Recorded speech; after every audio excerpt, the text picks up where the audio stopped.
والله اللي يحفر حفره غير يطيح فيها، والله هذه غير ربي اللي قالها لنا. ولا يحيق المكر السيء الا باهله. ولاد حومتك اللي يكيدوا لك، ولا في الخدمه اللي يكيدوا لك، فهذيك العروسه اللي جابوها وراه يكيدوا لها العجوزه مع الوسات، ولا العجوزه اللي تكيد لها العروسه مع الخواتات، ولا هذاك الزوج اللي يلعبوا به، ولا هذاك الجار اللي يكيدوا له. والله يا اخواني الكرام، ما يربح الانسان صاحب النيه الفاسده. والانسان اللي يظن نفسه ذكي وحيلي ويمكر لهذا ويخسر بين اثنين ويقول لك دوك نفرق بين زوج هذا ويمكر ويبقى يحفر حياته كامله، والله راهو يحفر في حفرته. لانه علاش رانا نحلفوا؟ علاش رانا مأكدين عليه؟ لانه ربي قال: ولا يحيق المكر السيء الا باهله فقط. قال: ويمكرون يمكر الله والله خير الماكرين. خادعون الله وهو خادعهم.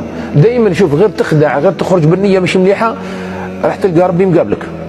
وروح انت لقدرة ربي سبحانه وتعالى.